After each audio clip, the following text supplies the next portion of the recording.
ছবিতে আপনারা যাকে দেখতে পাচ্ছেন তার নাম আবেদ আলী। আবেদ আলী একজন দেখতে অলি আল্লাহ বা দরবেশ টাইপের মানুষ মনে হলেও সে একজন বড় রকমের ভণ্ড এবং প্রতারক। সে তার এই লেবাসের মাধ্যমে লক্ষ লক্ষ তরুণীর স্বপ্নকে পানির দরে সে বিক্রি করে দিয়েছে। পরীক্ষার আগে প্রশ্নপত্র অযোগ্য, অথর্ব, দুর্নীতিগ্রস্ত মানুষদের হাতে প্রশ্নপত্র দিয়ে সে এই জাতিকে পঙ্গু করে দিয়েছে এবং সেই অথর্ব মানুষগুলোর রিজেকের ফয়সালা করেছে। আসলে আবেদ আলীরাই হচ্ছে এই সমাজের ঈশ্বর, দেবতা, ভগবান।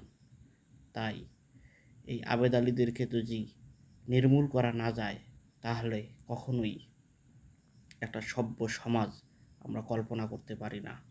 মহান মুক্তিযুদ্ধের চেতনায় যে বাংলাদেশ এগিয়ে যাওয়ার কথা, সেই বাংলাদেশের প্রধান অন্তরায় হচ্ছে এই আবেদ আলী।